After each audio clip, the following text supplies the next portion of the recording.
Olá, boa noite a todos. Sejam muito bem-vindos à nossa última correção do Simulado Medicel 2018. E aí, pessoal?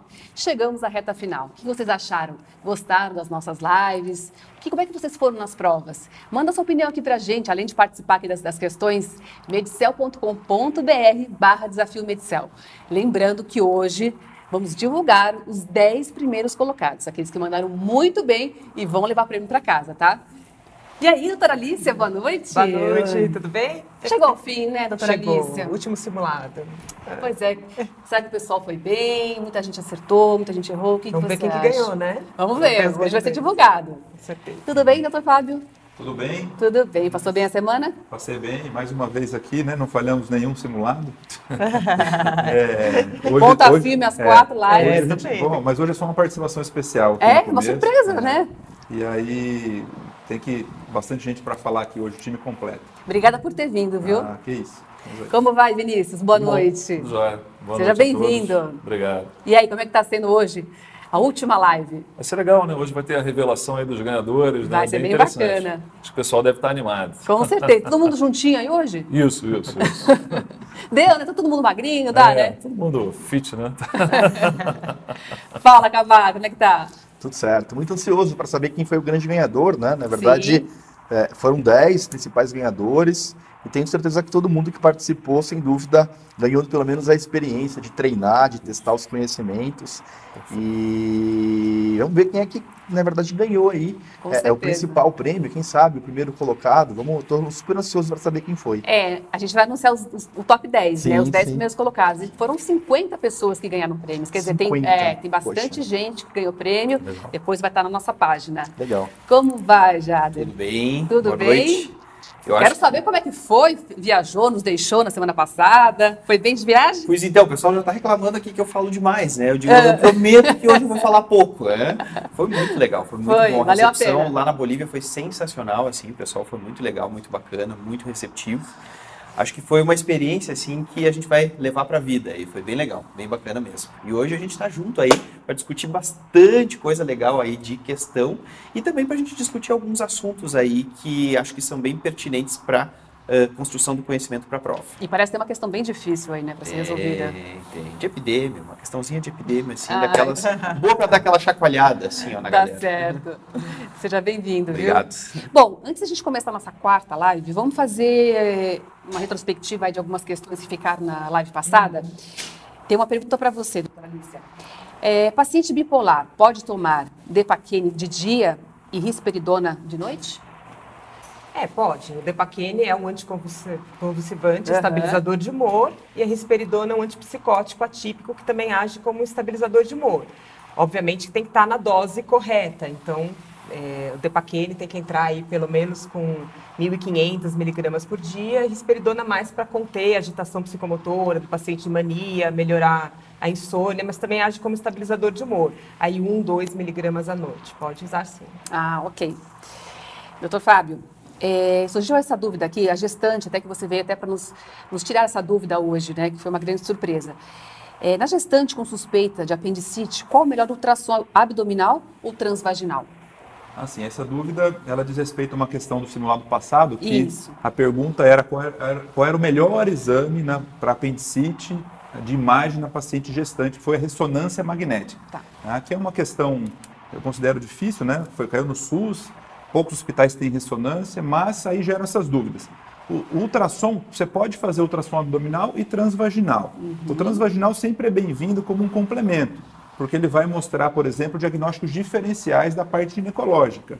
Um abscesso tubo-ovariano, um cisto de ovário, roto, torcido, até uma gravidez ectópica não rota ainda, né, que pode ter uma dor na região da fossa ilíaca direita. Na gravidez, o que vai acontecer? Com o passar do tempo, o útero vai crescendo e vai empurrando o apêndice para cima. Né? Ele vai ficando mais para a direita, para o flanco direito. Então, o ultrassom transvaginal não vai ser um bom exame para ver o apêndice, mas ele sempre tem lugar para o diagnóstico diferencial. Ok, respondido. E os sinais de peritonite aparecem mais tardiamente nas grávidas?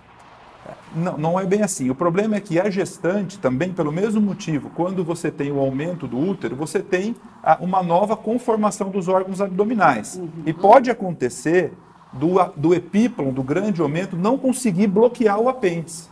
Então você tem uma situação que, quando você espera numa apendicite normal, que vai formar um plastrão, um bloqueio, naquela paciente gestante ele vai acabar tendo mais risco de ter uma perfuração em peritônio livre.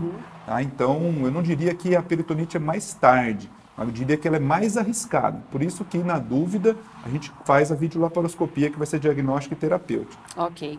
Bom, nós fizemos correção agora da live passada. Agora vamos começar a fazer a nova coleção da nossa quarta e última live.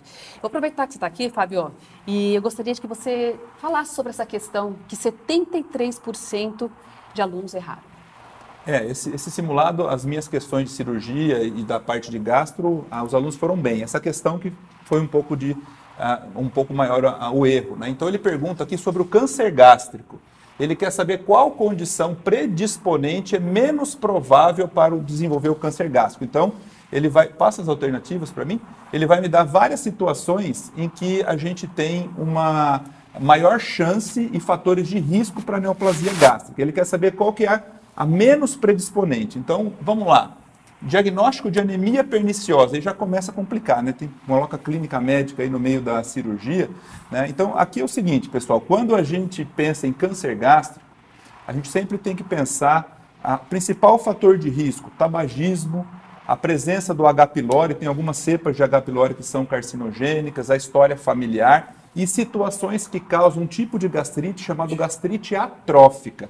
Quando vocês virem lá na endoscopia biópsia com gastrite atrófica, isso é fator de risco. E você tem várias situações que levam a essa condição. A anemia perniciosa é uma delas, né? A anemia perniciosa, a gente vai lembrar, é aquela anemia causada por dificuldade de absorção de vitamina B12. Então, o paciente, nesse caso, ele não tem a diminuição da produção do fator intrínseco. Então, normalmente a anemia perniciosa, ela é tida como uma doença autoimune e leva a uma gastrite atrófica que vai levar uma diminuição da produção do fator intrínseco. Então, é fator de risco, porque ela causa gastrite atrófica. Endoscopia prévia com gastrite atrófica autoimune, então, é a mesma coisa. História de cirurgia de úlcera péptica há 20 anos. Tá? Então, isso aqui, não sei se os alunos provavelmente não vão ver isso hoje em dia, né? Eu também não via, mas o Dr. João pode comentar melhor, que ele viu bastante isso aqui da época dele, sou bem mais novo, né? Aqui é o seguinte, hoje em dia a gente trata a úlcera, pessoal, não estou falando da úlcera perfurada, tá? A úlcera sangrando, a gente trata a úlcera com inibidor de bomba, tipo omeprazol e erradicação do H. pylori. Antes de existir o inibidor de bomba, que não é tão velho assim, nos anos 80 não tinha, por exemplo, a omeprazol. Uma das formas de tratar a úlcera, mesmo sem complicação, era a cirurgia. Você fazia a ressecção do estômago do antro, a parte que produz a gastrina, que é uma dos estímulos da secreção ácida, e corta o nervo vago, faz uma vagotomia para tirar o estímulo da acetilcolina. Então você fazia cirurgicamente uma cirurgia para tratar a acidez. Tá? Então, nesse caso, a úlcera cicatrizava. Agora, você tinha uma população enorme de pacientes jovens gastrectomizados. E essas gastrectomias, depois que você tira um pedaço do estômago, tem que reconstruir. Aí tem aquela reconstrução Bill-Rot1, direto com o duodeno, Bill-Rot2, que é direto com o jejuno lateralmente, e Y de Ru. Então, quando você tem o Bill-Rot1, o Bill-Rot2, você tem um retorno da secreção biliar e pancreática para dentro do estômago. Isso causa um processo inflamatório que, ao longo do tempo, é fator de risco de câncer gástrico. Tem as famosas úlceras de boca anastomótica. Então, qualquer paciente gastrectomizado que teve essas reconstruções é fator de risco. Gastrite atrófica com dispepsia causada pelo H. pylori? Sim, então qualquer gastrite atrófica é fator de risco. E por último, pólipo hiperplásico. Aí não, é o pólipo adenomatoso, que é o que tem mais risco de displasia e transformação em adenocarcinoma. Então, essa questão aqui não acho ela muito difícil, porque o pólipo hiperplásico, claramente, esse é o primeiro slide da minha aula lá, claramente ele não é fator de risco, é o adenomatoso. E as outras é só a gente pensar no passado de algum tipo de gastrite atrófica, que vai ser o fator de risco para o câncer gástrico. Obrigada, Fábio. Bom, hoje a sua participação foi breve, mas muito, muito obrigada pela sua participação nessas 4 lives. Foi muito bacana. Bom, vocês todos deram um show de carisma, de conhecimento, foi maravilhoso. Eu vou me despedir melhor ao final da nossa live. Mas, Fábio, muito obrigada pela sua participação e eu gostaria de pedir que você deixasse uma dica aí para os nossos alunos, né, para fazer a prova. Eu que agradeço a presença, foi muito legal participar dessas lives, é uma oportunidade muito grande para os alunos para treinar, ainda tem prêmios, né? Então não tem nada a perder aí. A dica que eu passo para os alunos é que a gente já está agora no mês de outubro, a gente está chegando perto da prova. Então eu sempre falo o seguinte, eu acho que você tem que estudar, vou olhar aqui para ele direto, eu acho que você tem que estudar até o último dia, se for possível, até na hora da prova. Eu sou contra esse negócio de descansar na véspera. Eu acho que você tem que estudar até o último dia. Normalmente o que a gente lê na hora é o que cai na prova. Então agora é revisão, revisão, revisão e questão, que eu tenho certeza que vocês vão ser recompensados. Tá certo, muito obrigada, viu? Que isso, boa noite. Bom, e o Aleph Lamarck manda aqui um salve para todos nós. Aleph, obrigado pela sua participação aí.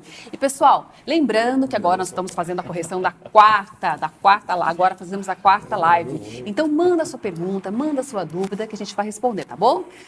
Vamos lá para a próxima questão agora.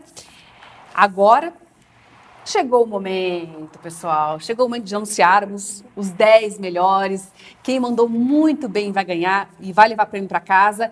Só que nós vamos anunciar primeiro, vamos fatiar um pouquinho, né? Deixar todo mundo na expectativa, né, Alice, até o final, para todo mundo ficar aqui com a gente. Vamos anunciar primeiro do 10º ao 6º colocados. Pode colocar. Taranã, que rufem os tambores. Quem serão os ganhadores? Por favor, cada professor me ajude aí, vai. Cabá, começa aí para mim. 10º lugar, a Letícia Pletzky, da Universidade Federal do Paraná. Parabéns, Letícia. Parabéns, Letícia. Vai, professor Vinícius, vai. 9º lugar. 9º lugar, Patrick Miquelos de Castro Lanes, acho que Juiz de Fora, talvez? Federal de Juiz de Fora. Federal de Juiz de Fora, parabéns. Parabéns, Patrick. O 8º foi o Wagner Augusto Polis, da Unifesp. Isso, Wagner, show de bola, parabéns, Wagner. Vai iniciar, 7º lugar. 7º, Gabriel Neyman da Cunha Freire, EBMSP. Parabéns, Gabriel. Parabéns. E o 6º lugar, gente, o Gelson Farias Arcos Júnior. Parabéns, todos vocês ganharam um tablet Samsung. Olha que bacana, parabéns, viu? Parabéns. Daqui a pouco, olha, segura aí que daqui a pouco tem mais os 5 primeiros colocados também. Segura aí que daqui a pouco tem mais o Desafio Medicel. Bom, agora vamos uma questão do Jader, que aí parece que os alunos ficaram bem confusos, né, Jader? Foram 79% de erro. Fala um pouquinho pra gente. Essa questão, na verdade, fala de uma gestante que teve uma lesão, uma úlcera genital. É interessante que no enunciado eles colocam que foram várias lesões, né, ulceradas e sem dor, indolores. E ela tem também uma linfonodomegalia inguinal superficial ipsilateral que fistulizou e que tem supuração. E aí eles perguntam qual é o tratamento. Mas antes da gente discutir qual é o tratamento, assim, essa descrição, né, de úlceras vulvares que não doem e que tem uma linfonodomegalia inguinal ipsilateral fistulizada e com supuração, a gente tem que pensar, claro, no linfogranuloma venéreo. Então, uma descrição no enunciado da questão típica do linfogranuloma venéreo. Causado pela clamídia, né, a clamídia trachomatis, os sorotipos L1, L2 e L3, e eles querem saber qual é o tratamento para essa paciente. Então vamos ver as alternativas, vamos ver o que o pessoal marcou. Olha só, então tem drenagem, tem a doxiciclina e tem a azitromicina. Na verdade, o pessoal se dividiu aí entre a doxiciclina, a azitromicina e a penicilina benzatina. Gente, na verdade, a penicilina benzatina é tratamento de sífilis. Então, acho que o pessoal acabou pensando em sífilis aí, em gestante. Claro que sífilis é super comum, a gente sabe que está tendo teve um aumento importante dos casos de sífilis, mas não é tudo que é úlcera genital que é sífilis, né? Então, a úlcera da sífilis, ela costuma ser uma úlcera única, indolor, com bordos elevados e fundo liso, só que não costuma ter linfonodomegalia associada. Nesse caso, a gente tem várias úlceras e essas úlceras, elas logo depois, então, acabaram evoluindo para uma linfonodomegalia que abscedou e que fistulizou. A descrição é típica de um linfogranuloma venéreo. Como é que se trata a clamídia? Qual é o tratamento de clamídia? O tratamento de clamídia, na verdade, é com doxiciclina, né? Então, o padrão é com doxiciclina. Mas aí a gente tem um problema. O problema é que essa paciente é gestante. E gestante não pode tomar doxiciclina. Então, o antibiótico que é indicado para a gestante é a azitromicina. Então, o tratamento correto é 1 grama, ela vai tomar 1 grama por semana por 3 semanas. Então, vai ser o tratamento todo vai ser 3 semanas, só que ela vai tomar 1 grama de azitromicina por semana. Então, toda segunda-feira, durante 3 semanas, ela vai tomar 1 grama de azitromicina. Esse é o tratamento recomendado para a gestante. Na verdade, o Ministério da Saúde recomenda como tratamento de segunda linha para não gestantes a azitromicina. De primeira linha é a doxiciclina, aí a dose são 100 miligramas que ela vai usar de 12 em 12 horas por um total de 21 dias, não é nem por 14 dias, né? Então, a maioria das pessoas marcou por 14 dias. Gente, isso aqui é tratamento de DIP. Doxiciclina por 14 dias é tratamento de doença inflamatória pélvica. Que, claro, né, é a mesma clamídia que está envolvida, mas é outra entidade clínica. Nesse caso, então, como ela é uma gestante, não pode usar a doxiciclina, ela vai usar azitromicina, então, por 3 semanas, que é o tratamento mais recomendado. O linfogranuloma venéreo, eu costumo dizer isso em aula, né? Que quando tem essa descrição do linfonodo aumentado de tamanho, que acabou abscedando, acabou fistulizando, é muito comum ele fistulizar por vários orifícios. A gente chama de chuveirinho, né? Então, porque ele fica com vários orifícios, ele fistulizando.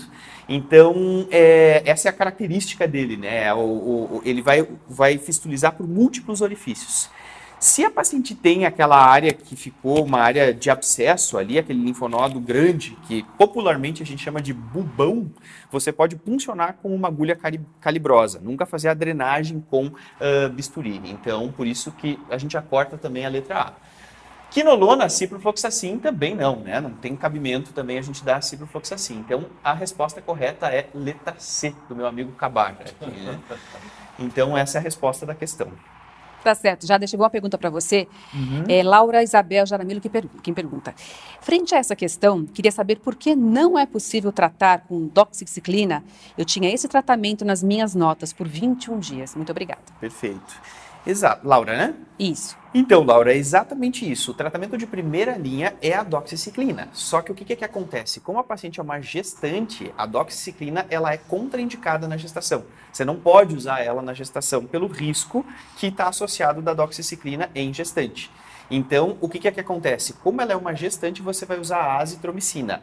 O tratamento de primeira linha em gestantes é a azitromicina. Por isso, pelo fato de que a doxiciclina é contraindicada na gestação.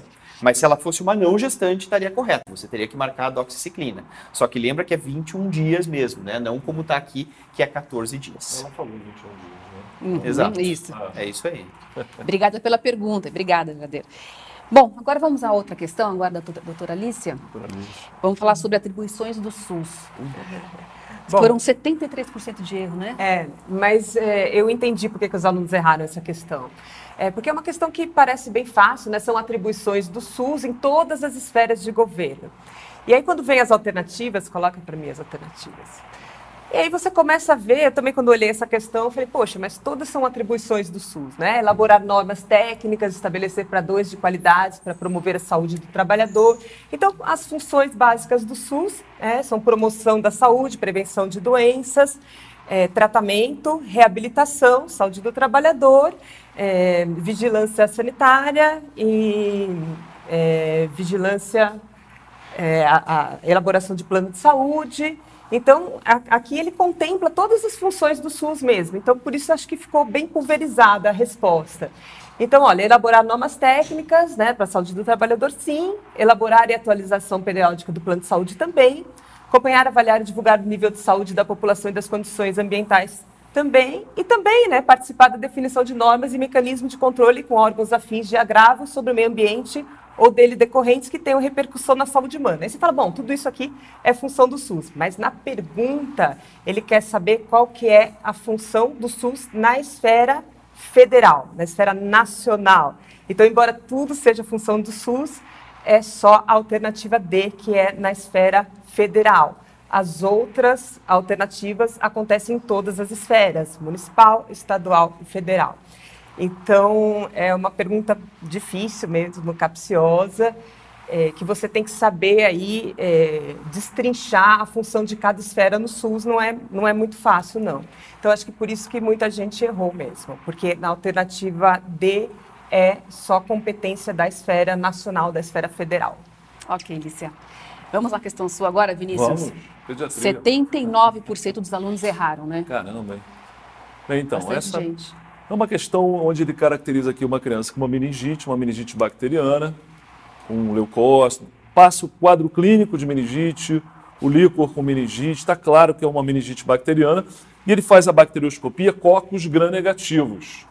Acho que esse é o pulo do gato da questão, né? Qual é o agente? Coco gram-negativo é o meningococo. Na verdade, ele podia ter botado diplococco gram-negativo para ajudar, mas é o meningococo. E aí a gente vai na opção da profilaxia dos contactantes. Pode passar o próximo.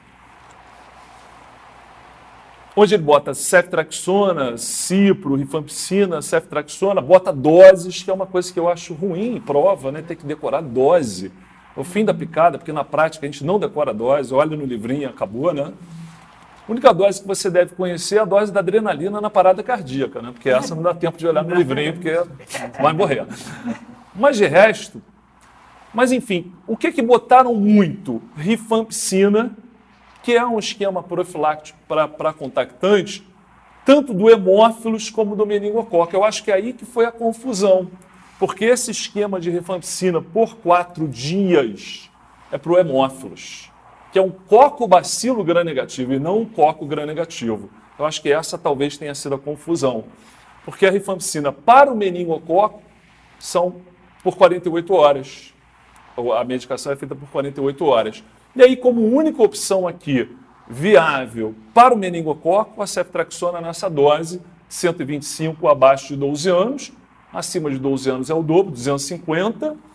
A cipro pode ser uma opção, mas em adultos, só que eu já li em fontes confiáveis por 1 dia ou por 3, por 2 nunca, então 2 está errado.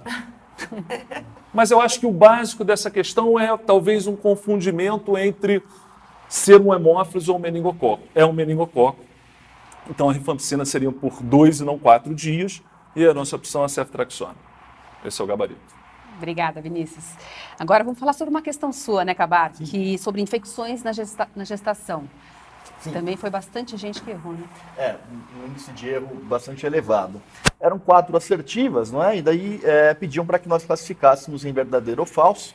E o gabarito falava a respeito das questões que eram verdadeiras ou que estavam corretas. A primeira assertiva afirmava que a causa mais frequente da icterícia na gestante é a hepatite. Isso é uma verdade, isso é uma observação que nós temos na ordem de frequência. A principal causa de icterícia é mesmo a hepatite infecciosa em primeiro lugar. A assertiva 2, recém-nascidos de mães infectadas por rubéola durante a gestação podem apresentar a microoftalmia, cardiopatia, alterações auditivas e retardo mental. Aí o Vinícius vai me ajudar aí com um macetezinho para que vocês não esqueçam essas alterações fetais. Pode falar, vamos lá. Agora. A rubéola é a única infecção congênita que leva à cardiopatia. E a tríade clássica é a lesão ocular, geralmente catarata, surdez e cardiopatia. Então, para decorar, desenha o coraçãozinho aqui, começando do olho, ouvido, coração. Lesão ocular, catarata, surdez e coração. Bonito. Para decorar ajuda. Ninguém esquece mais, né? Isso aí. Então, está certa. Isso mesmo. A assertiva 3 fala que o VDRL não reagente e o FTABS não reagente não excluem a sífilis primária. Isso é verdade, né? Lembrarmos que o VDRL ele demora um tempo para se tornar positivo, pode demorar cerca de 5 a 6 semanas para que ele se positive, né? O FTABS um pouco antes, um pouco mais precocemente, mas não é imediatamente com a infecção, não é imediatamente com o início da doença que nós temos a positivação desses testes. Então, o fato de termos, eventualmente, uma doença num estágio inicial, uma sífilis primária nas primeiras semanas, nos primeiros dias, não é? Você pode ter um VDRL e um FTABS negativos e ainda assim termos o diagnóstico de sífilis primária. Então, a assertiva 3 está correta. E a quarta fala que a taxa de transmissão vertical do toxoplasmose aumenta durante a gestação, mas o risco de malformações fetais diminui à medida que avança a gestação. Então, isso é clássico, né? que no início da gestação a infecção fetal ela é mais rara, mas quando infecta o dano fetal é um desastre, o dano fetal realmente é muito grande e que com o decorrer da gestação é mais fácil a infecção fetal ou mais frequente a infecção fetal, mas caso ocorra essa infecção, o dano para o feto vai ser muito menor. Então, de acordo com o que nós acabamos de falar, as 4 assertivas estavam corretas e a alternativa que dizia que 1, 2, 3 e 4 estavam corretas, justamente a alternativa, ou a letra E neste caso aí, que teve apenas 24% de acerto. Né? A metade, exatamente a metade dos alunos acabou respondendo que a 2, 3 e 4 estavam corretas, portanto, não acreditaram no fato de que a icterícia tem como principal, uma principal manifestação da hepatite nas gestantes. Então, esse foi a grande questão aí que acabou levando a um maior índice de erros. Ok, chegaram algumas dúvidas aqui para você agora, Jader. Eduardo Zerboni pergunta o seguinte: pode-se diferenciar linfogranuloma venéreo de donovanose? Sim. Uhum. Somente pelo padrão fistulizante da doença? Na verdade, assim, Eduardo, a donovanose, o tipo de úlcera também é indolor, assim como o linfogranuloma, só que geralmente o que acontece? Na donovanose, a úlcera ela costuma ser mais evidente. E no linfogranuloma, muitas vezes a paciente não percebe, às vezes é só uma pápula, assim, né? Nem a gente acaba percebendo, às vezes, quando a gente vai examinar a paciente. Na donovanose, a úlcera ela vai ser mais evidente. Mas a úlcera da donovanose tem uma característica bem específica dela, que ela é autoinoculável. Então, assim, ela vai encostar em outras regiões, em regiões de dobras, né? E aí vai acabar formando outra úlcera, porque ela é autoinoculável. Então, tem esse diagnóstico clínico diferencial. Mas, às vezes, realmente pode ser um fator de confusão, assim. Às vezes, a gente pode acabar se confundindo. Okay. O grande diagnóstico definitivo da donovanose é quando a gente faz a biópsia da lesão, da úlcera, e vê aqueles corpúsculos de Donovan, né? Então, esse vai ser o diagnóstico definitivo. Mas ele pode deixar dúvida na hora. Mas a principal característica vai ser essa. Você vai ter uma úlcera mais evidente e ela vai ser autoinoculável.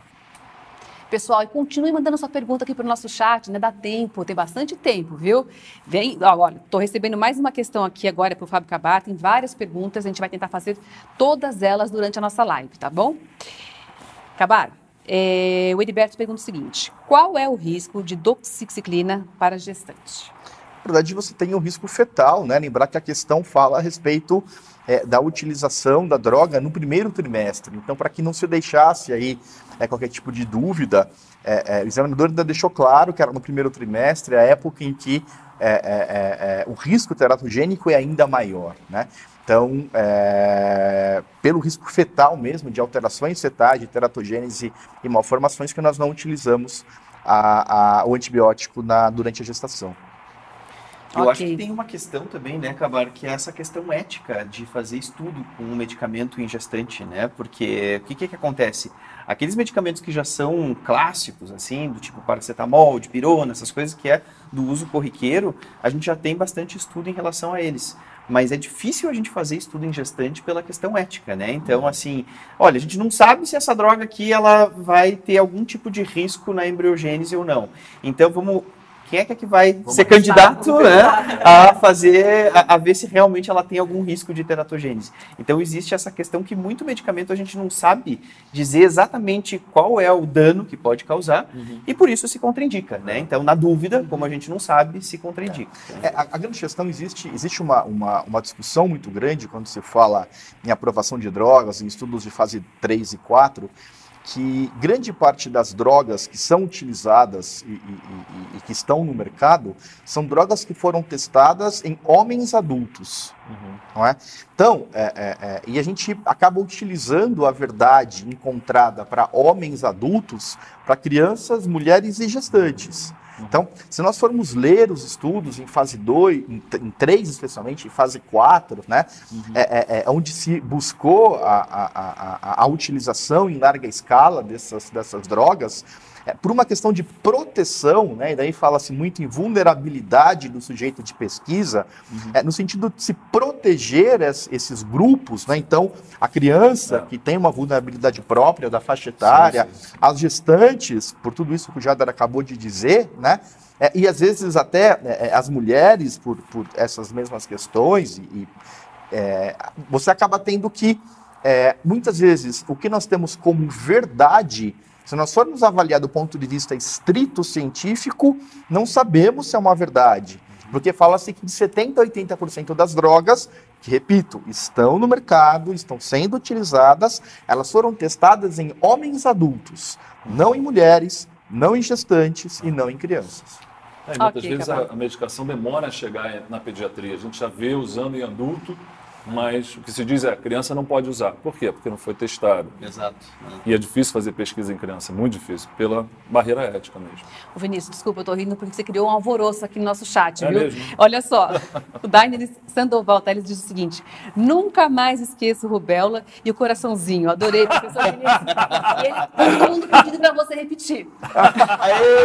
Vou repetir, vamos lá. Eu virei chacota dos meus amigos aqui. Então é o coraçãozinho da rubéola. Catarata, surdez neurosensorial e cardiopatia, ó. Eu falo isso na minha aula, eu falo na minha aula. Agora você vai ter que falar do citomegalo também, depois dessa. Do citomegalo.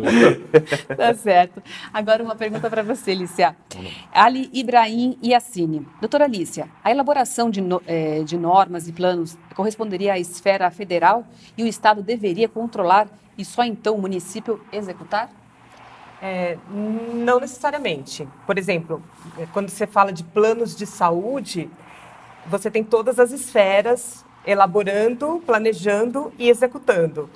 Mas na saúde do trabalhador, na hora que você vai dividir entre as atribuições da esfera federal, estadual e municipal, aí sim você tem essa divisão como na questão. Então isso não dá para você estender para todas as atribuições do SUS de jeito nenhum. Ok, obrigada pela pergunta, Ali. E agora, infelizmente, vou ter que me despedir de você, Cavard, de você, doutora Alicia. Obrigada pela participação de vocês. Passa rápido, né? Poxa, que bacana. Bom, gostaria de fazer alguma consideração, doutora Alicia, deixar alguma dica aí para os nossos alunos? Gente, foi muito legal estar aqui com vocês esses 4 dias. Passa tão rápido, agora é só o ano que vem, que pena, né? Espero que vocês tenham aproveitado. E acho que a dica agora é fazer questão e não esqueça, por favor, de epidemiologia. Epidemiologia é uma matéria menor e é 20% da prova. Então, tenham paciência e façam questão de epidemiologia, porque vale a pena, ninguém gosta disso, todo mundo erra. Se você acertar, você passa na frente de um monte de gente. Deixa a preguiça de lado, né? Isso. Esquece a crença aí de que é muito difícil e manda bala que vale a pena. Obrigada, viu? Cavard, por gentileza.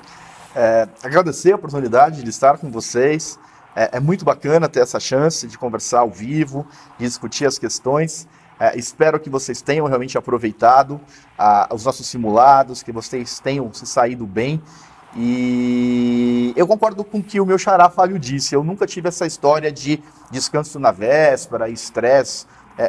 Eu estudava até o portão abrir, até entrar na sala e sentar na cadeira. Então, eu acho que talvez isso seja realmente o seu diferencial. Se a Alicia permitir eu invadir a área dela, as questões de epidemiologia, geralmente elas têm enunciados muito longos. E isso faz com que muitas vezes nós tenhamos preguiça de ler, tenhamos medo de enfrentar a questão. Não façam isso. Então, questões de maneira geral, claro, também as de obstetrícia, mas aproveitando aí o que a Alicia disse, enfrente a questão, leia a questão, preste atenção no enunciado. Essas questões, muitas vezes, a resposta ela está no próprio enunciado, ele te dá muitas dicas e você consegue, às vezes, por eliminação, chegar à resposta correta. Então, muita sorte, muito sucesso e conte sempre com a gente. Obrigada, viu, Cavard? Obrigado. Bom, e agora eu gostaria de chamar para vir aqui nos ajudar na nossa live, nossa última live, o doutor Rafael Munerato e João Ricardo. Por favor, professores, podem entrar. Bom, pessoal, enquanto eles vão entrando, se acomodando, eu agora vou anunciar os ganhadores do 5º ao 4º colocados. Quem realmente ganhou um telefone, um smartphone? Vamos ver. Vamos lá. Boa noite, professores. Tudo bem, João? Tudo bem? Tudo bem? Rafael, conseguiu chegar? Sim, deu tudo certo? Nossa. Bem-vindo, viu? Vamos ver quem ganhou. Que rufem os tambores. João, me ajuda aí, hein? Quinto lugar, João. Cindy Tieme Matsumoto, Unifesp. Parabéns! Você ganhou um smartphone Galaxy S7. Olha que bacana. Agora, quarto lugar, por favor, Munerato. André Luiz Gargione de Andrade. Parabéns, André. Você também ganhou um smartphone Galaxy S7. E, pessoal, daqui a pouco tem mais, hein? Daqui a pouco nós temos os 3 primeiros colocados. Segura aí. Bom, gente, agora vamos para uma questão do João, certo? Certo. João, 92% de erro, é isso mesmo? Recordista? Bastante gente. João, o que aconteceu nessa pergunta? Recorde. Essa pergunta foi uma pergunta inspirada do examinador. Não, ele estava de bom humor e ele deve ter apostado com os outros professores, falou, vou fazer uma sacanagem bem grande. Porque a questão é muito fácil e as pessoas erraram, porque olha só, no politraumatizado com múltiplas lesões musculoesqueléticas é necessário tratar, olha a palavra, professor Cabar acabou de falar, a resposta está no enunciado. E aqui é um grande exemplo. Tratar imediatamente de forma cirúrgica. Então, o que é imediatamente? É emergência, ali na hora. Não pode ficar esperando, não pode estabilizar, nem nada. Então, qual dessas situações aqui é mais necessário você intervir cirurgicamente? Fratura instável do acetábulo? É uma fratura pélvica. A gente sabe que a fratura pélvica tem um problema muito grande em termos de sangramento, ela pode fazer um choque hipovolêmico, mas você precisa resolver o problema do sangramento, verificar se não tem um sangramento intraperitoneal, porque se tiver um sangramento intraperitoneal, você vai abordar cirurgicamente o abdômen. E a fratura instável do acetábulo? Você vai programar, você vai medir uma prótese, você vai fazer em caráter eletivo no outro dia, com toda tranquilidade. Vamos começar de baixo para cima agora. Fratura instável do anel pélvico, na alternativa de baixo. Mesma coisa. Uma fratura instável do anel pélvico, ela vai precisar ser operada, vai precisar ser fixada. Ou uma fixação externa, ou mesmo uma fixação interna, com placas, parafusos e etc. Só que a fixação externa vai precisar ser rápida se o paciente estiver com choque hipovolêmico. Depois que a gente fez todo aquele estudo da fratura pélvica, todo aquele algoritmo. Fraturou a pelve? Primeira pergunta que me vem na cabeça. Será que não tem hemoperitônio também? Porque se a pancada foi tão grande que fraturou a pelve, o que será que não fez no fígado, no baço, etc e tal? Então, fraturou a pelve, descarto lesão intraperitoneal. Descartada a lesão intraperitoneal ou torácica ou sangramento externo, quer dizer, o paciente não está chocado por outras causas, ele vai pôr um lençol na fratura e eventualmente fazer a fixação externa. Mas o passo inicial é descartar outras formas de sangramento. Luxação do quadril com lesão do nervo ciático. A luxação do quadril saiu, né, o colo do fêmur junto do acetábulo, você muitas vezes pode fazer até uma redução, porque é uma luxação. Ele não falou fratura, luxação, que é uma situação grave. E tem uma coisa importante em ortopedia. Existe uma diferença entre fraturas fechadas e fraturas abertas. Fratura aberta é a famosa fratura exposta. Eu perguntar para o clínico, para o ginecologista e principalmente para o pediatra. Uma criança com fratura exposta, Vinícius, o que a gente pede para fazer? Chama ortopedista, né? Mas... Imediatamente. E chama ortopedista para quê? Porque senão vai infeccionar. E osteomielite não é uma boa coisa. E olha só, tem que operar logo, a fratura que parecia menos grave que a do osso metatarsal, quer dizer, quebrou o pé, mas a fratura é aberta. Então é uma fratura exposta, gente. Então, prestem atenção nos termos. Ortopedia não vai cair quantos pinos você vai fixar o acetábulo, não vai cair a técnica cirúrgica da fixação da clavícula, o manguito rotador, artroscopia e etc e tal. Ele vai cair conceitos básicos que o médico generalista precisa saber. E a gente precisa saber que fratura exposta é uma emergência e precisa ser abordada. Foi a menos marcada, né?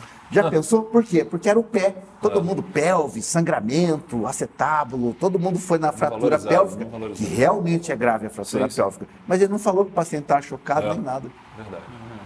E falou o termo imediatamente. Imediatamente. Isso aí. Ok, João. Simples. Boa questão. Obrigada. Boa. Jader, agora é contigo, que parece que é uma questão bem complicada, né? Então, essa questão é o que eu digo, essa aqui é aquela que o pessoal vai me tocar ovo, vai me tocar tomate, deve fazer voodoo pra mim, assim, né? Porque Vai repensar. vai repensar, exatamente, porque essa questão, gente, é uma questão de matemática. Na verdade, é aquela famosa, é o exemplo clássico daquela questão de epidemiologia, que é uma questão quase que 100% de matemática. Mas claro que a matemática envolve a interpretação dos conceitos de sensibilidade, especificidade e valor preditivo positivo e valor preditivo negativo. Então eles estão testando, na verdade, existe um teste que foi testado numa população e eles colocaram que ele tem uma sensibilidade de 98% e uma especificidade de 80%. E aí o que eles fizeram? Eles pegaram esse teste e colocaram em campo, né? Largaram ele em campo para duas populações. Uma população A, de 1.000 pessoas, que tem uma prevalência daquela virose, daquela doença, e uma população B, de também 1.000 pessoas. Então, antes de eu explicar a questão, eu só queria lembrar assim, ó, que sensibilidade e especificidade são propriedades do teste diagnóstico. Então, assim, são propriedades que são específicas do teste, né? O valor preditivo positivo e o negativo, eles dependem da prevalência da doença naquela população. Então, eles podem mudar de acordo com a população que a gente está aplicando. E aí, então, olha só as alternativas, né? Vem aquelas alternativas e, claro, eu tenho que mostrar o cálculo para vocês. Eu até vou me levantar aqui, ó. Deixa eu me empolgar um pouquinho aqui, ó. E deixa eu levantar e explicar aqui para vocês, porque essa aqui é uma questão de cálculo. Então, assim, eles colocam que nessa população de 50 doentes e 50 não doentes, se viu que a sensibilidade é 98% e a especificidade 80%. E aí agora a gente vai aplicar esse resultado na população A, que tem 1.000 pessoas, com uma prevalência de 20% da doença, e na população B, que também tem 1.000 pessoas, na prevalência de 1%. Gente, o que tem que fazer? Tem que fazer o jogo da velha, não adianta, tem que fazer o jogo da velha. Se você não desenhar o jogo na velha, vai errar. Ah, Jader, mas não, faz ali do lado, aqui ó, faz o joguinho da velha do lado. Lembra que assim, ó, vertical é doentes e não doentes, e horizontal é teste positivo, teste negativo, sempre. Só se você fizer ali o joguinho da velha, você já vai ver que as coisas já clareiam na sua cabeça na hora da prova. Então vamos ver assim como é que a gente vai colocar esses dados aqui na nossa tabela. A gente tinha 50 pessoas doentes, certo? A sensibilidade do teste é 98% e 50 eram não doentes. Então 50 aqui embaixo, ó, 50 doentes, 50 não doentes. Vamos passar. Se a sensibilidade é 98%, gente, então o que é sensibilidade? É a capacidade de detectar os verdadeiros positivos. Quanto que é 98% de 50? Pode passar para nós? 49, certo? Então essa célula aqui, que são os verdadeiros positivos, o que é verdadeiro positivo? É quem tem a doença e que o teste deu positivo. Então 49 em 50, porque a sensibilidade é 98%. Quanto que vai ser essa célula aqui, então? 1, pode passar. Então, esse aqui, na verdade, é o número que a gente tem de falsos negativos. O teste deu negativo, mas o cara tem a doença.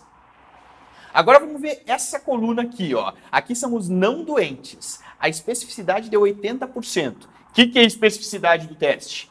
É a capacidade que o teste tem de detectar os verdadeiros negativos. 80% de 50 dá 40. Então, 40 são aqueles que não são doentes e o teste deu negativo. Verdadeiro negativo. Quanto que sobra nessa célula aqui? Sobra 10, né? Que são aqueles falsos positivos. Na verdade, essas pessoas aqui não têm a doença, mas o teste rotulou como sendo positivo. Então, essa é a nossa tabela. E aí, se você vai com a visão simplista, você vai lá e calcula o valor preditivo positivo, né? O que é o valor preditivo positivo? Você pega todo mundo que tem o teste positivo e coloca no seu denominador, e todo mundo que tem o teste positivo e que é doente coloca no seu numerador. E aí você acaba errando a questão, porque a gente vai colocar na população A e na população B, que tem uma realidade diferente dessa. Então vamos passar, olha só. Na população A, então, a gente tinha 1000 pessoas, certo? Aqui, quantas pessoas a gente tem? 100 pessoas, certo? Agora nós temos 1000 pessoas. Qual é a prevalência da doença nessa população A? 20%. Quanto que é 20% de 1000? Pode passar? 20% de 1000 são 200, certo? Então eu sei que eu tenho 200 doentes. Gente, então se entre 1000 pessoas, com a prevalência da doença 20%, então 200 são doentes, quantos não são doentes? Sobra 800. Então 800 não são doentes. Jader, ok, entendi até aqui, mas o que isso muda no valor preditivo positivo? Olha que interessante. Aqui a gente tinha esse 49 num universo de 50 doentes. Eu preciso saber quantos verdadeiros positivos eu vou ter agora nessa população, que é um universo de 200 doentes. Quanto que vai dar? Eu tenho que fazer regra de 3. Se eu tenho 49 verdadeiros positivos em 50 doentes, eu vou ter X em 200 doentes. Quanto que vai dar o X? O X vai dar 196. E aí você vai preencher essa célula aqui, ó, em 196, que são os verdadeiros positivos. Nessa população A, que tem uma prevalência de 20%, entenderam? A gente está transpondo os dados para a realidade dessa população. Jader, mas como é que eu calculo os falsos positivos? Eu tenho 10 falsos positivos em 50, certo? Eu tenho 50 não doentes, desses 50 não doentes, 10 vão ser falsos positivos. Então, como é que fica a regra de 3? Vamos lá. São 10 em 50, X em 800, porque nessa população eu tenho 800 não doentes. Isso vai dar 160 e você preenche lá a célula em 160. Agora que você vai calcular o valor preditivo positivo. Porque agora nós estamos calculando com os números dessa população. Como é que calcula? Vamos lá. A gente vai pegar, então, os verdadeiros positivos e vai dividir por todo mundo que o teste deu positivo. Lembra que valor preditivo positivo, o cálculo é aqui, ó, na horizontal. Você pega 196 e divide por 196 mais 160. Lembra que valor preditivo positivo é assim, ó, quando o cara pega o teste positivo, é a chance que ele tem de que esse resultado seja verdadeiro, de que ele realmente tenha a doença. Isso é VPP, né? Valor preditivo positivo. Quanto que vai dar esse cálculo aqui? Isso aqui vai dar 0,55 na forma decimal, se você transforma para a forma percentual, dá 55%. Então, o valor preditivo positivo na população A dá 55%. Jader, mas se eu quiser calcular o valor preditivo negativo, é a mesma coisa. Você daí vai pegar essas células aqui de baixo, ó, vai fazer a regra de 3 nessas duas células e vai pegar todo mundo que é verdadeiro negativo e vai dividir por todo mundo que o teste deu negativo. Ok? Então vamos ver como é que ficaria na população B. Não para por aí, né? Então vocês vejam que tudo isso em uma única questão. Claro que assim, gente, é uma questão difícil? Sim, é uma questão difícil, envolve a gente pensar bastante, envolve tempo. Mas vejam que se vocês entendem isso aqui, isso dá um salto, isso diferencia muito vocês na hora da prova. Por quê? Porque geralmente esse tipo de questão é aquela que as pessoas jogam a toalha, né? Que nem a questão de eletro, né, Rafa? Que é aquela questão que as pessoas jogam a toalha. Se não é Flutter, né? Se não são aquelas coisas mais fáceis assim, né? Aí geralmente as pessoas jogam a toalha. Gente, não dá para jogar a toalha, porque isso aqui é o que acaba diferenciando, é aquela questão que você acaba pontuando. Então vamos ver como é que é a realidade dessa população B aqui, ó. 1% só de prevalência da doença. Em 1000 pessoas, eu tenho 1%. Cara, pega aqui, ó, 1000 pessoas é o total. 1% de doença, então, quantos doentes a gente vai ter aqui? 10. 1% de 1000 é 10, certo? Quantos são não doentes, então? 990. Você vai fazer 1000 menos os 10 doentes, então 990 pessoas são saudáveis.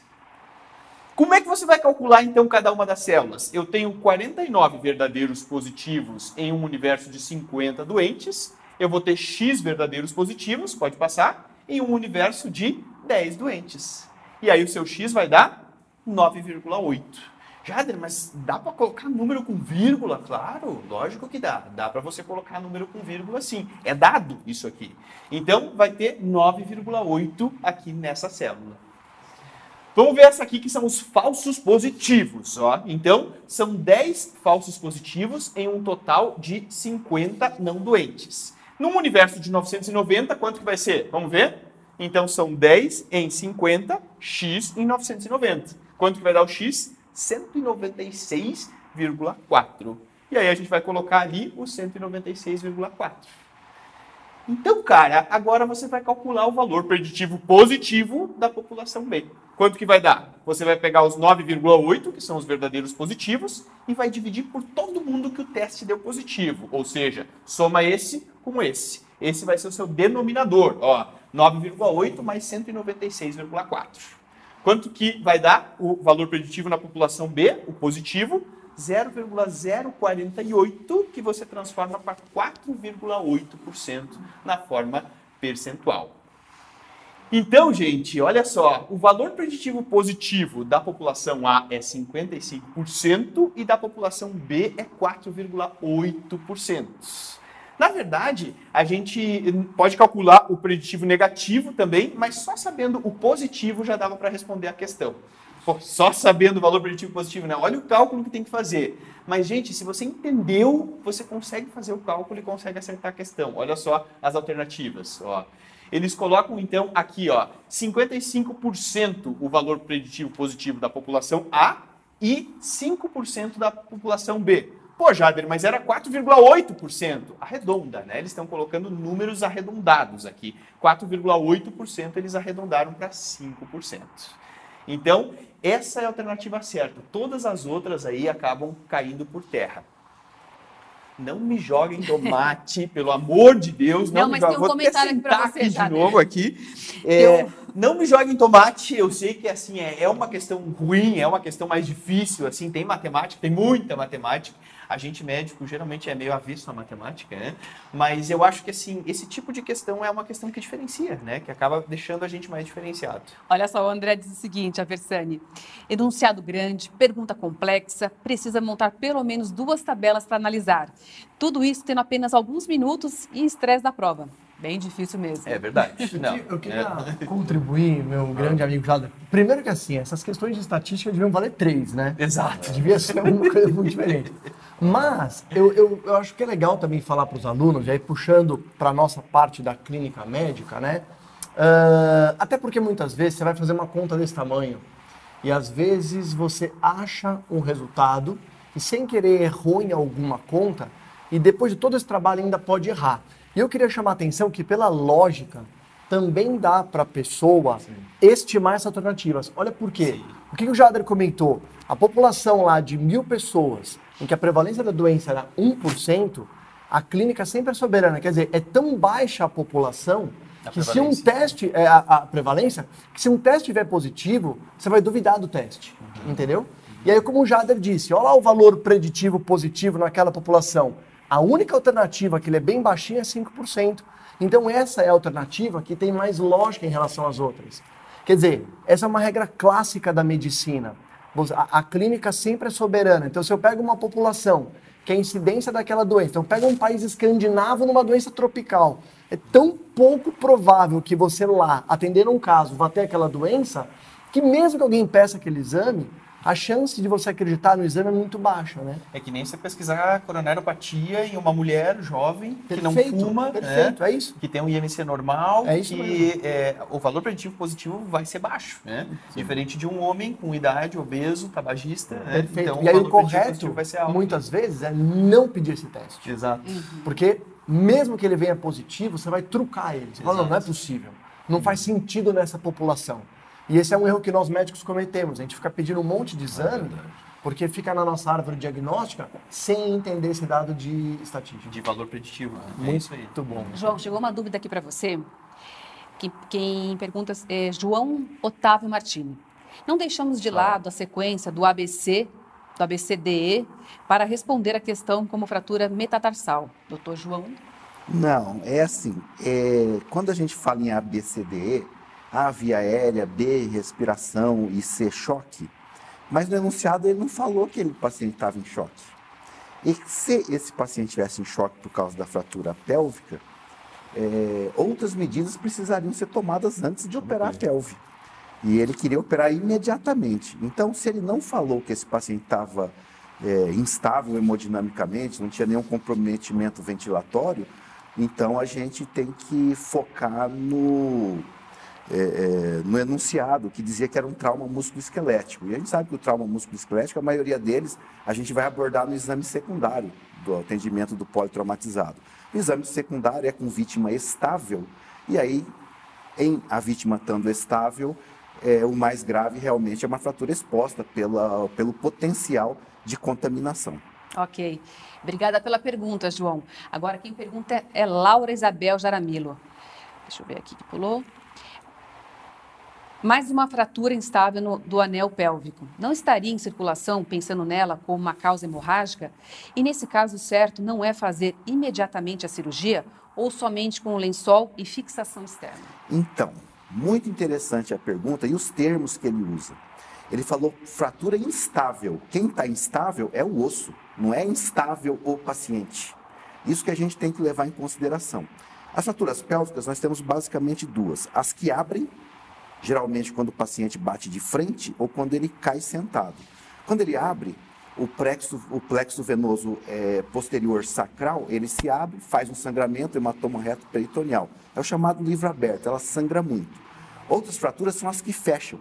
Trauma lateral. Estou sentado no carro, recebi a visita de um outro carro no meu... Uma batida. Uma visita. Porque eu sofri uma dessa, meu ombro está inchado até hoje, rapaz. Mas tudo bem. Então, você faz uma fratura pélvica, ela entra. Normalmente, ela lesa mais a bexiga e a uretra. E não tem um sangramento grande assim. E essa fratura que fecha também, o osso pode estar instável. Então, a pegadinha que ele se referiu aí é que o osso... Quem está instável é o osso. E se esse paciente está estável hemodinamicamente, a fratura é óssea, você pode programar a sua cirurgia tranquilo. Agora, fratura exposta, não. Claro, se ele está com fratura exposta e pneumotórax, tem que resolver o pneumotórax primeiro. Está com fratura exposta e abdômen hemorrágico, tem que resolver o abdômen hemorrágico. Está com fratura exposta e o trauma pélvico levando a sangramento, você vai ter que fazer a fixação, às vezes externa. Mas lembra, fratura exposta precisa ser resolvido rápido. É o tempo de estabilizar o doente da forma hemodinâmica e é o tempo de passar o período de jejum para entrar no centro cirúrgico. Precisa ser lavado, precisa dar antibiótico. Inclusive, tem uma situação interessante. A 10ª edição do programa TLS, nós temos aquela classificação de Gustilo e Anderson, das fraturas, grau 1 menor, grau 2, grau 3, e eles estão colocando uma 4ª classificação, que seria a fratura exposta, independente do tamanho, quando ela é realizada em ambientes rurais, curral, alguma coisa assim, que tem alta contaminação. Eles recomendam, são poucas as situações que eles recomendam antibiótico já na sala de trauma. E a fratura exposta é uma delas, normalmente oxacilina, vancomicina ou mesmo clindamicina, mas nesse caso de contaminação rural, eles estão recomendando o tazobactam com piperaciclina. Tá? Então o problema não é a instabilidade hemodinâmica, é a instabilidade do osso que ele se referiu ali. Claro, se estivesse instável hemodinamicamente, era prioridade. Obrigada pela pergunta, viu, Laura? Jader, a Paty Lebovitz diz o seguinte: fala para o Jader mandar um oi para o Benjamin. Opa! Oi, Benjamin! Tudo bem? Show de bola! Valeu! Vamos a uma questão sua, Rafael? Vamos lá. Vamos lá. Deixa eu ver. 66% de erro. Pô, essa questão eu vou pedir ajuda do meu querido amigo João Ricardo, não, tá vendo? Porque tem uma questão minha que tem um monte de coisa de cirurgia e tem uma questão sua que tem um monte de coisa da cardiologia. Tá tipo, vamos discutir juntos? Vamos. Eu nem sei ler direito, acho. Deixa eu ler a questão. Tem muitos termos cirúrgicos. Vamos ver junto, ó. Paciente de 59 anos com hernia incisional A18 surgiu após ser submetido a uma laparotomia exploradora, né? Queixa-se de dificuldade para realizar as atividades diárias, apresenta diabetes e hipertensão como antecedentes, controlado com medicamento. Ok. Foi submetido à correção da hérnia com colocação de tela pré-aponeurótica. No pós-operatório imediato, permaneceu em ventilação mecânica, foi para UTI. No primeiro pós-operatório, evoluiu com instabilidade hemodinâmica, necessitando de doses crescentes de droga vasoativa. Acompanhava oligúria, aumento da PCO2, diminuição da PO2, aumento de pressão inspiratória. considerando a principal hipótese diagnóstica, não passa ainda, que eu queria discutir. Qual a conduta? Então, vamos lá, pessoal. Quando a gente lê essa questão, e aqui colocando o chapéu de intensivista, né? Eu já estou escovando. Isso, ó. Não. Perfeito. Quando a gente vê essa questão, vem na nossa cabeça tromboembolismo venoso, ok? Por quê, né? O tromboembolismo venoso é a primeira causa de mortalidade hospitalar passível de prevenção. E vai estar lá nas alternativas, vocês vão ver, a investigação de tromboembolismo venoso. Mas não é a principal hipótese nessa questão, tá? Então é uma questão que realmente mescla a UTI com esse conhecimento cirúrgico. Mas, vamos voltar para o nosso conhecimento clínico. Esse paciente podia estar tendo um tromboembolismo? Podia, né? Vocês vão ver lá na questão. Ele explora síndrome coronariana, tudo isso ele poderia ter? Poderia. Mas tem um dado clínico aqui, tem 2 dados clínicos que afastariam um pouco a gente pensar em tromboembolismo. O primeiro é o aumento da PCO2, porque, teoricamente, o paciente com tromboembolismo, a gente não tem ideia aqui se esse paciente estava num módulo ventilatório em que ele poderia entrar também, e aí ele aumentaria a frequência respiratória, ele deveria estar diminuindo a PCO2, né? O tromboembolismo poderia dar instabilidade hemodinâmica, perfeito, um TEP maciço, ele poderia dar a hipoxemia, claro que ele vai dar hipoxemia, ainda mais se for maciço, só que em geral ele não diminui a PCO2, né? Ele aumenta. Então, e tem um outro dado aqui que não bate muito com o tromboembolismo, que é o fato da oligúria, né, João? E aí, poxa, um paciente que submeteu a cirurgia abdominal e evoluiu com tudo isso com oligúria, a gente lembra lá de ter estudado o aumento de pressão intraabdominal, né? A síndrome compartimental abdominal. Só que aí você fala, bom, ok, eu lembro que existe a síndrome compartimental, vai dar oligúria, a gente tem que medir a pressão intravesical, mas o que tem a ver essas alterações pulmonares, né? Bom, existe, João, um quadro, tá, associado de síndrome compartimental grave com alterações de pressões respiratória, cardiovascular e até neurológica, pessoal. Aumento de pressão intracraniana. Sim. Então existe uma condição clínica em que se unem essas 2 patologias, tá? A síndrome compartimental abdominal com lesão pulmonar aguda. E quando a gente lê esse capítulo da lesão pulmonar aguda, ele vai se comportar exatamente assim, pessoal. Vai ter hipóxia, vai ter o aumento da PCO2 e o dado que está aqui, aumento de pressão inspiratória, tá? Diminuição da complacência pulmonar. Então agora vamos nas alternativas, pessoal, vamos lá. Então ele fala, olha, aqui é a foto do paciente, né? Pode passar. No enunciado ele dizia da foto. Então tá lá. Primeira alternativa, que foi a que a maioria de vocês colocou, angiotomografia e eco, se nós estivéssemos suspeitando de embolia pulmonar, que foi o que a gente discutiu. Troponina e eletro, se eu estivesse suspeitando de que tudo aquilo ali que ele teve fosse uma síndrome coronariana, mas muito menos provável, né? E 34% colocou a certa, que é medida da pressão intravesical, né? Então não é uma questão fácil, né? Mas é muito importante saber, lembrar dessa condição pós-cirúrgica de UTI, que é o aumento de pressão intraabdominal, a síndrome compartimental, e essa correlação da síndrome com lesão pulmonar aguda. João? Volta a foto da hérnia. Anterior. O slide anterior. O slide anterior. Aí, isso. É o seguinte, na aula que eu dou de complicações pós-operatórias e eu faço também para o R3 uma aula de hérnia incisional, eu tenho uma foto muito parecida com essa de um caso meu. A hérnia incisional volumosa, ela tem uma fisiopatologia muito interessante. Hérnia, disruptura da aponeurose, saco peritoneal, após uma cirurgia, é o conceito de hérnia incisional. Existe um conceito na qual o conteúdo abdominal, ele perde o seu domicílio. Significa que você não consegue reduzir. Mas, por quê?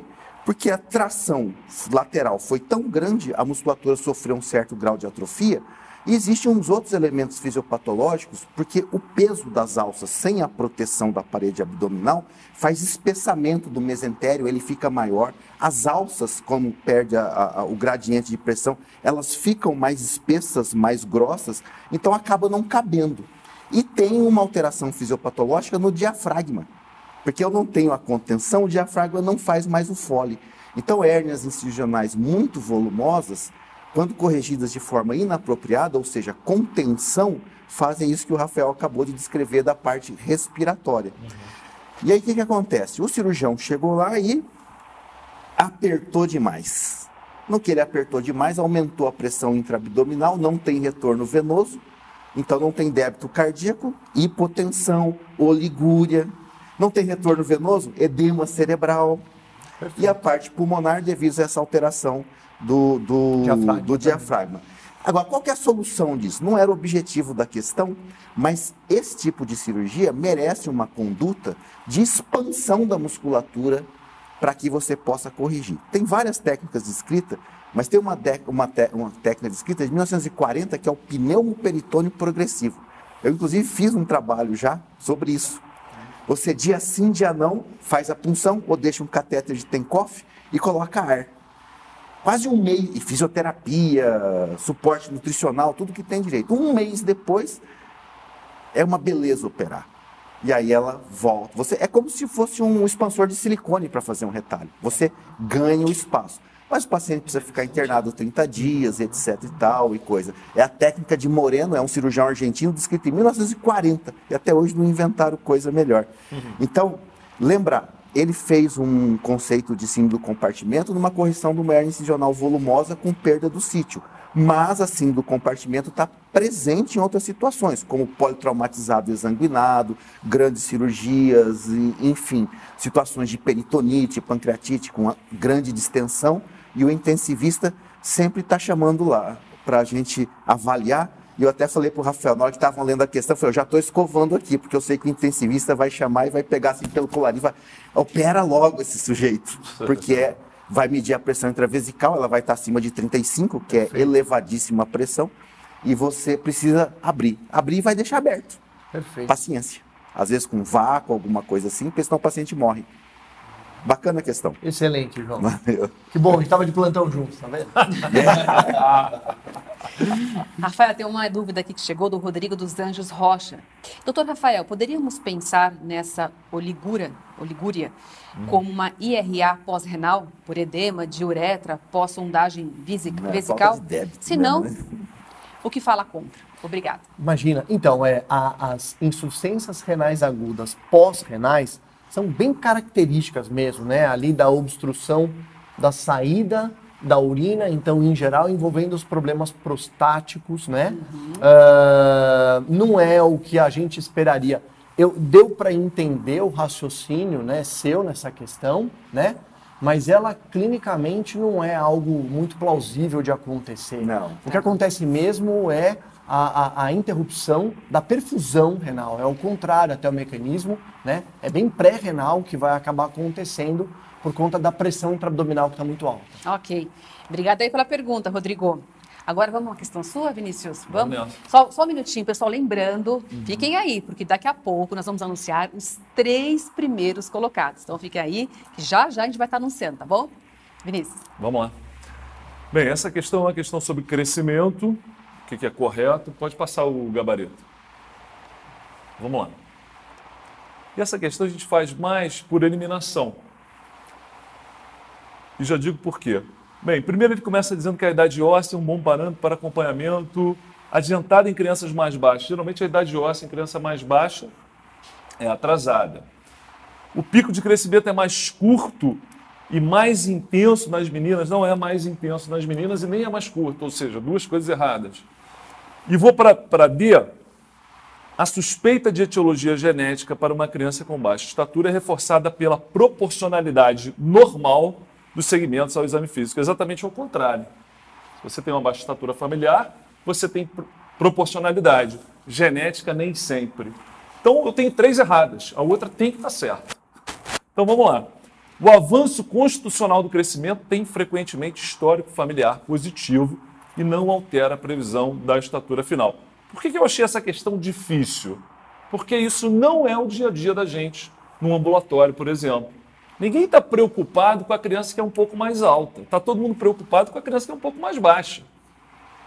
É o retardo constitucional do crescimento, que é a criança que demora um pouco mais a entrar na puberdade, sem que isso seja doença, e tem um histórico familiar, geralmente, é isso que a gente vê no ambulatório. E essas crianças têm um discreto atraso da idade óssea, demoram um pouco mais a entrar na puberdade e não tem prejuízo da estatura final. Então, fazendo um espelho, a gente tem o avanço constitucional, entrou na puberdade um pouquinho antes, mas não é a puberdade precoce, entra dentro da faixa etária adequada, mas bem no início, no limite inferior, e cresce um pouquinho mais do que os outros inicialmente, mas depois isso é compensado, então a estatura final não é prejudicada. Mas isso não é o dia a dia da pediatria. Eu nunca, em 30 anos de pediatria, atendi uma família, estou preocupado que meu filho está ficando muito grande. Não, a queixa é outra. Mas, enfim, pelas outras estarem completamente erradas e por a gente conseguir fazer um espelho com retardo constitucional do crescimento, esse é o gabarito. Ok. Obrigada, viu, Vinícius? Eu continuo com você agora no nosso quadro Atualidades, tá? Ok. Pessoal, vamos agora ao nosso quadro Atualidades. Foi divulgado nessa segunda-feira um aumento de notificações de 83% de violência sexual contra crianças e adolescentes no Brasil. Um dado bem alarmante, né, Vinícius? Bastante. Como lidar com esse perfil de paciente, hein, Vinícius? Olha, a gente tem já um mecanismo de notificação dos maus-tratos, isso já está bem estabelecido. É papel do pediatra notificar. A gente não pode fazer denúncia anônima, o médico tem que botar a cara a tapa, tem que notificar, tem que botar o nome dele em função da proteção da criança. É muito comum quando a gente tem um caso de violência que a gente interne a criança não porque ela precise de uma internação por questões médicas, mas para proteger a criança. E outro dado interessante é que a maioria dos casos ocorre em casa, quando existe abuso sexual. Geralmente é um conhecido da família ou é um familiar, o que torna a elucidação do caso às vezes mais difícil. Às vezes a criança é pequena, ela cita isso para os pais, não, é brincadeira, seu tio, seu primo, ou seu irmão mais velho que seja, ele está brincando, e ao mesmo tempo a família tenta proteger um pouquinho o agressor. Então é uma situação dificílima, eu acho que a gente tem que estar muito atento ao que a criança fala. Uma criança pequena é incapaz de elaborar uma história de um acontecimento sexual com detalhes, ela é incapaz, só se aconteceu de fato. Então, se ela conta uma história com detalhes de um abuso, aconteceu alguma coisa. Ela não é capaz de imaginar isso, fazer uma fantasia, não é. Então, a gente tem que valorizar o que a criança está dizendo. E a notificação é em caso de suspeita. A gente não precisa ter certeza para notificar. Isso tem que ser abordado. Então, já há um caminho para resolver isso, mas o que impacta mais é o fato de acontecer dentro do seio familiar ou de conhecidos, de amigos. É um fato que acontece realmente no dia a dia. E como está isso na prova, Vinícius? Na prova é simples. Na prova é um caso de maltrato e a gente tem que notificar. É basicamente isso. Eu acho que para o dia a dia é muito mais complexo. Você identificar que tem na família alguém com um comportamento, com um crime que eu considero hediondo, que é abuso de criança, seja de quem for, mas de criança eu sempre acho que é pior, né? Ela não tem nem como se defender, é mais difícil, mais complicado, né? Você quer fazer alguma consideração? Talvez em termos de prova, que foi a pergunta da Débora, sim. Na cirurgia do trauma, a gente tem um capítulo lá que é o trauma infantil. As crianças têm determinadas peculiaridades, via aérea anteriorizada, enfim. Sim. E tem sempre o capítulo final que é de abusos e maus tratos, que fala da síndrome de Caffey, né?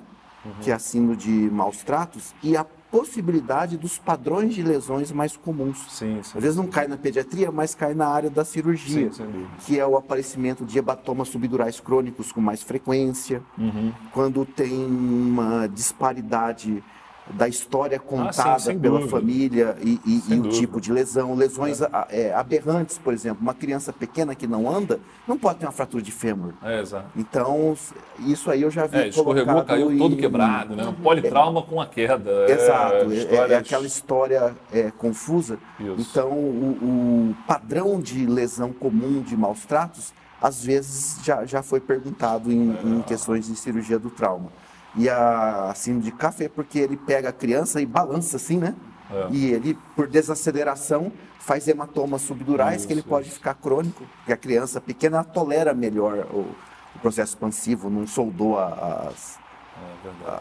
os ossos e tal, ela tolera maior sem hipertensão intracraniana, ele pode fazer hematomas. É verdade. Jader, eu queria que você comentasse um pouquinho pra gente também, com as mulheres, o índice também tem aumentado? Tem. A gente sabe que tem aumentado e é um tema extremamente comum de prova. Assim. A gente sabe que a violência sexual, o estupro, né, é um tema extremamente comum, assim, tem caído muito em prova.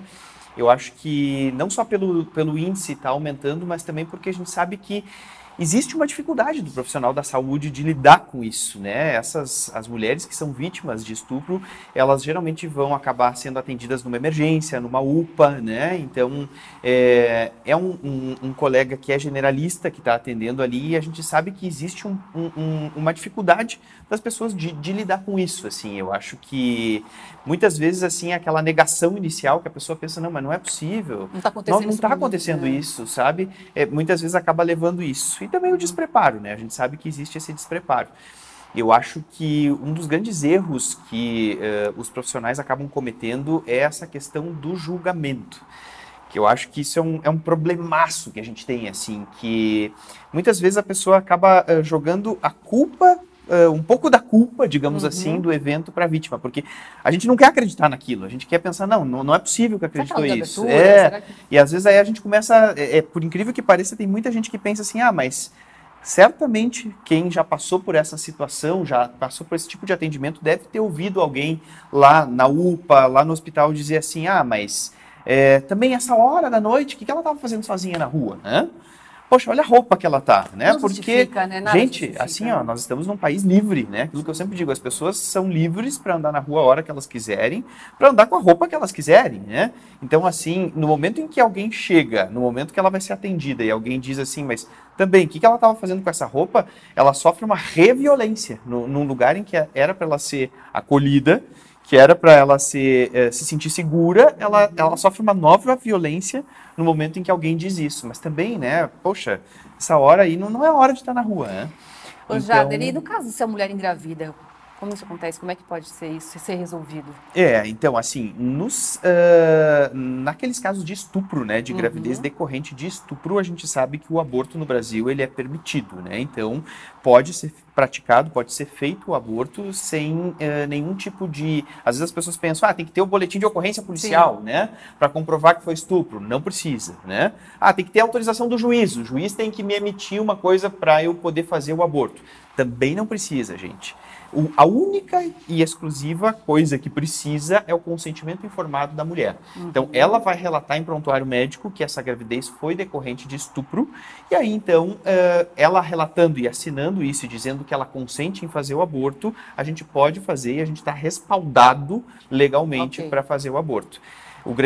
A grande dúvida que surge é que às vezes as pessoas pensam assim, mas como é que eu sei que isso é verdade, né? Sim. Aí todo mundo quer julgar, né? Não, mas ela pode ter engravidado do namorado e tá me dizendo isso, né?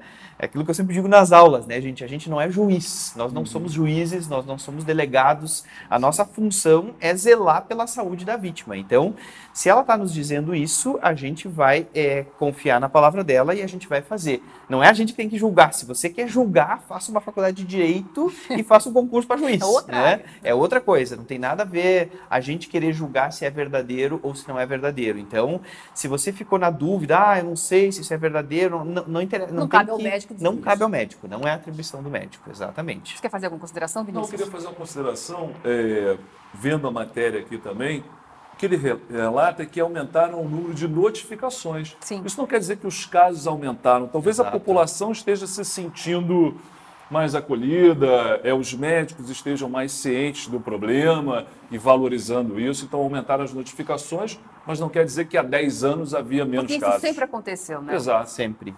Acho que talvez a população agora esteja buscando resposta para isso e tendo respaldo com os médicos, com os profissionais de saúde. Né? A estatística na mulher é 1 a cada 4 no Brasil, né? Isso é um número muito alto. 1 a cada 4 mulheres, na verdade, no universo das mulheres, já sofreu algum tipo de abuso sexual. Então, e muitas vezes tem algumas mulheres que nem sabem que sofreram, né? Que às vezes acabaram se acostumando com aquela situação, estão dentro de um núcleo familiar, né? Então, assim, ela às vezes nem se dá conta que ela está sendo abusada, né? Então, talvez essa estatística ainda seja maior, né? Isso é o que a gente tem realmente notificado. Né? Até porque ela vinha depois de algum tempo relatar o que aconteceu realmente, né? Exato. Tem um comentário aqui do Matheus Mendes. Olha, me deixa muito feliz, felicíssimo, um cursinho para residência discutindo mais do que um tema de prova, discutindo questões da prática, do generalista, da vida médica e da própria vida em sociedade. Parabéns a todos vocês. Obrigado pelo comentário. Nerato, até vamos voltar um pouquinho a essa questão que a gente estava comentando sobre a violência sexual. Gostaria de saber a sua opinião. Olha, eu acho, eu não tenho nem o que acrescentar. O Vinícius e o Jader aqui deram um show, né? Mas eu acho que isso que o Jader comentou é muito importante, cai muito nas questões de epidêmio também, essas considerações. A gente tem que, como médico, entender o papel de acolher, fazer aquele tratamento inicial, tem toda aquela parte do cuidado das infecções, da infectologia, sorologias e prevenção de algum tipo de doença que essas mulheres podem ter tido, mas o mais importante de tudo é poder deixar esses pacientes com liberdade para procurar, para notificar e para se expor. Porque senão o que acontece muito é que a mulher tem esse estigma de que não adianta falar mesmo, porque ela vai ser taxada, de que ela que facilitou, etc e tal. Então a subnotificação é muito grande, né? Como o Vinícius comentou, um primeiro indicador positivo é o aumento de notificação. Né? A realidade da estatística a gente vai começar a entender daqui a pouco, conforme essa educação for acontecendo, né, Vinícius? Ok, Nerato, obrigada, viu? Bom, pessoal, para você que estava aí ansioso, esperando, chegou o grande momento de divulgarmos os 3 primeiros colocados. Vamos lá saber quem foram do 3º ao 1º lugar. Vocês ganharam um notebook Samsung e um curso de atualização Medcel. Parabéns! Presentaço, hein, João? Puxa vida. Como é que você disse? Na tua época não tinha, né, João? Na minha época tinha uma outra coisa interessante que eu acho que eu não entraria na residência médica. Por quê? Se fosse como hoje. Porque na minha época não tinha questão de epidemiologia. Era médica, cirúrgica, GO e pediatria. E nós não tínhamos um professor de epidemiologia como o Jader e como a Alicia também. Então, que chama velha, né? Não tinha jogo da velha. Não ia ter chance nenhuma de eu estar fazendo residência, sabe? Tá bom, tá certo. Então vamos aos ganhadores. Por favor. Olá! Por favor, professores, me ajudem. Vai, Vinícius. 3º lugar. 3º lugar, medalha de bronze, né? Giovana Chiqueto Duarte, da UEM. Parabéns, Giovana. Você ganhou um notebook e ganhou um curso de especialização aí. Em Marília? Agora, 2º lugar, Mariana Francotti de Carvalho. Parabéns, Mariana. Você também ganhou um notebook e também um curso de atualização Medcel. Parabéns, você se dedicou, estudou, ganhou o notebook. E vamos ao 1º lugar. Aê! Uma salva de palmas aí. Emerson de Lima Pedroso. Parabéns, Emerson. Você, olha, mandou bem na pontuação, hein? Foi muito bem. E também ganhou aí um notebook Samsung e também um curso de atualização Medcel. Parabéns, viu? Bom, pessoal, anunciamos, valeu, mais um ano aí de 4 lives. Foi muito enriquecedor estar com vocês essas 4 semanas aí. Às vezes troca um professor, entra outro, mas valeu, não valeu? Muito, foi excelente. Muito bom. Vocês querem fazer alguma consideração antes de nós encerrarmos? Deixar alguma dica? Bom, eu antes de tudo quero agradecer muito, tá, o carinho de vocês, mais uma vez, mais um ano com vocês aqui. Eu estou tomando uma aula, assim, semanalmente, muito obrigada. Nós e pelo carinho de vocês. Opa, tá aprendendo muito aqui. Eu acho que a gente acaba aprendendo tanto aqui, Sim. assim, é o que eu digo, a gente aprende, às vezes os alunos não têm noção do quanto a gente aprende com os colegas e quanto a gente aprende com vocês também, né? Porque é o que eu digo, a melhor forma da gente ensinar é aprendendo, né? Então a gente dando aula, a gente... ensinando. Aprender ensinando, isso, é o horário, eu já tô... Isso que dá pra fazer questão de epidemia. De epidemia, isso aí, ó. Então, gente, assim, uma coisa que eu sempre gosto de dizer, assim, para finalizar, é que eu acho que a gente tem que acreditar muito na gente, né? Então, eu acho que a vida da gente só vale a pena, né? Ela só tem beleza, a vida da gente, quando a gente acredita naquilo que a gente quer, né? Então, a gente tem que sempre pensar no nosso objetivo e acreditar no nosso objetivo. E nunca pensar que a gente, não é capaz, a gente não vai conseguir, né? Eu acho que é muito difícil para mim. Então, eu acho que essa é a mensagem. Você é capaz. Sempre que você pensar que não é, lembra que a gente já chegou até aqui. A gente já chegou, a gente entrou numa faculdade que é difícil, a gente fez uma faculdade que é sofrida, todos nós passamos por dificuldades. Então, assim, a gente já chegou num estágio super difícil. Então, você é capaz, acredita sempre em você.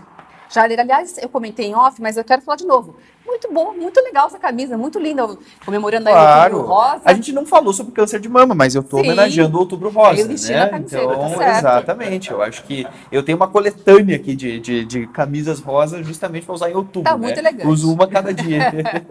Obrigada, viu, Jader? Obrigado. Rafael. Vamos lá, pessoal. Olha, um excelente exame para todo mundo. E eu acho que tem uma coisa que a gente usa na medicina e que vocês também vão utilizar para fazer a prova, que é um pouco da intuição, né? A gente já falou aqui nessas lives, é muita matéria, né? Poxa, cirurgia, pediatria, GO, cardiologia, infecto, epidêmio, é muita coisa. Claro que tem algumas coisas que a gente gravou mais, outras que ficam um pouco no subconsciente. Então a mensagem é, usem um pouco também da intuição de vocês, né? Hoje já está documentado cientificamente que intuição não é um chute.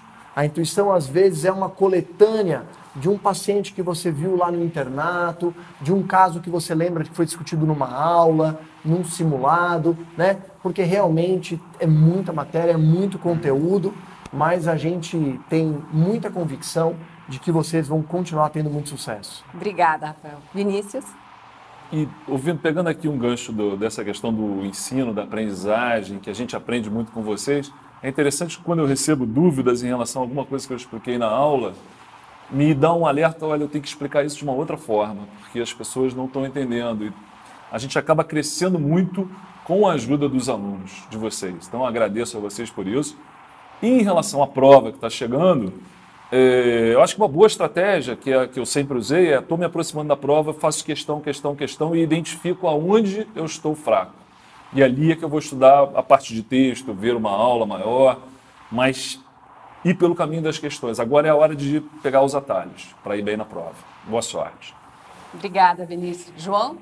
Olha, eu também agradeço demais estar aqui com os colegas. Você, Débora, foi assim... É sempre muito rico essa troca de experiências, porque a gente acaba aprendendo de várias formas. A gente aprende a medicina como um todo e interagindo a gente aprende maneiras de você talvez passar uma mensagem melhor.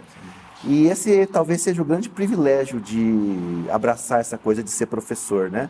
Que você está sempre procurando uma maneira de você chegar melhor no seu aluno. O feedback que a gente tem é muito legal com as perguntas, com as interações que são feitas com a gente, e a gente acaba sempre querendo atingir algo mais para passar o que há de melhor.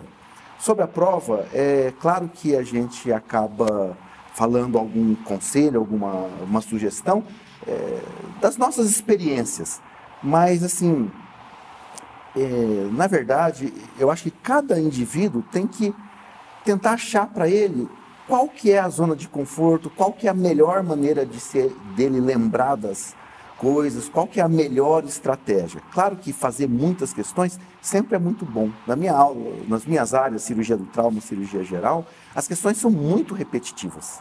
É impressionante. Então é uma pegadinha aqui e ali, então você vê que elas se repetem, então fazer muitas questões sempre é muito bom.